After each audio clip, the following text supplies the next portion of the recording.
Sophia, Rairi, Tahini, Urini, none could stand in your way. But with the Kisiwa patch comes a new dojo and an exciting challenge. Hello Tamers, it's Codiak here, one half of the team behind Legion Gaming, and today we'll take you to Vumbi and break down everything you need to know about the dojo leader, Musa.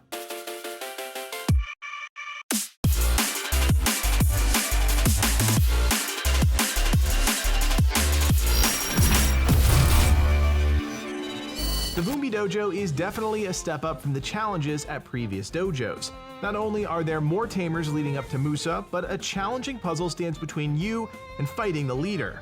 Inside the Vumbi Dojo, you'll face Temtem as low as level 30, all the way up to Temtem pushing into the mid-50s. While you may have skated by with the same core team since the first dojo, things are about to change, and you need to be prepared for that. Spend some time familiarizing yourself with this infographic Livid put together that helps break down the fight at a glance. If you've just completed Quetzal, you'll be surprised how quickly you have to take on Musa at the Vumbi Dojo.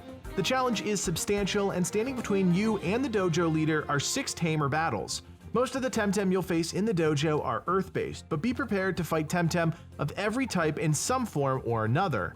It is possible to skip multiple tamer battles in the Vumbi Dojo, but it all depends on how efficiently you can navigate the rooms. Lucky for you, we already have a video up on the channel outlining exactly how to get from the entrance to the dojo leader, so if you'd rather beeline it straight to Musa, you now can.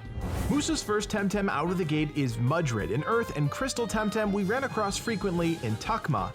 While Mudrid is a hybrid Temtem, you don't have to worry about any crystal moves here. Mudrid comes ready to fight with 4 abilities, but it's Stone Ball that you really have to pay attention to. This low priority physical earth technique packs a punch, dealing 130 damage to a single target and can easily one-shot any electric, fire, or crystal Temtem you choose to lead with. Lucky for us, Mudrid has a huge weakness, Melee Temtem. Any melee technique will deal 4x damage to Mudrid, almost ensuring a one-hit KO. For his kill, Livid chose to lead with a Psypat with Nitro Psy, a hard-hitting melee technique that got the job done in one turn. If you don't have a Psypat lying around, that's perfectly fine. Any melee technique will work. Temtem like Skunch, Gyalis, or Mushook are just a few options you have available to you. Musa's second starter is Kauren, one of the flagship Temtem for the Kisiwa update, and a pure earth type. Similar to Mudrid, Kauren has Stone Ball, which is something you'll have to watch out for. In addition, you'll have to be wary of Stampede, a hard-hitting neutral technique with an earth synergy making it even more potent. Musa's Kauren also features the Scavenger trait, which restores 25% HP if another Temtem is knocked out, so it's best to focus on the Kauren first and leave Mudrid full health until turn 2. Like all earth types, Kauren is weak to water, nature, and melee techniques. For his kill, Livid called on his Psypat once again to deliver the killing blow with a water technique. What Musa chooses to use next is random, but we'll focus on one of my favorite new Temtem in the Kisiwa update, Akranox, an earth and toxic type. While not an outright killer, Musa's Akranox brings 4 distinctly different techniques to battle. Petrify, Toxin Shower, Metabolize, and Intimidation are all techniques this Temtem can use against you, and you'll have to prepare for them all. The real standout ability here is Petrify, as it applies the trap status to any targeted Temtem for 5 turns, which means no swapping it out for something else. Musa's Akranox is built for defense, plain and simple. It comes to battle with the Book Lungs trait, which reduces the damage it takes from water techniques by 30%, and is equipped with the Double Screen gear, which reduces the damage it takes from all hybrid Temtem by 10%. Akranox is meant to outlast, not overpower, and with only 2 weaknesses, it'll be a real challenge to kill. We recommend bringing some Temtem with wind or melee techniques to make short work of this enemy. Musa's next Temtem is one of my favorites in the game, and although you can't capture one quite yet, it's still an absolute unit. Yowlar is a pure neutral type with incredible stats boasting high HP, attack, defense, and special defense. Yowlar brings 4 diverse techniques to the battle: Hibernate, a restorative water move, Oshidashi, a powerful melee move, Savage Suplex, a hard-hitting normal move, and Late Torment, another devastating normal technique. Yowlar's abilities are amplified by the Resistance badge it has equipped, which increases the damage of all of its normal techniques by 15%. Fun fact, this is also the reward you get for defeating Musa, which is a great new piece of gear to round out any neutral Temtem. Yowlar itself is also a neutral Temtem, and it only has one weakness, Mental. There are plenty of options at this point in the game, like Nagaze, Barnchi, Kinu, or even Adoraboros. Another wildcard in Musa's team is Mushook, a toxic and melee Temtem with a set of powerful offensive abilities. Mushook brings 4 techniques to the table: uppercut, perfect jab, paralyzing poison, and humiliating slap. While Mushook doesn't have any traits, it does have an item, Sweatband, which restores 15% of Mushook's maximum stamina at the start of each turn.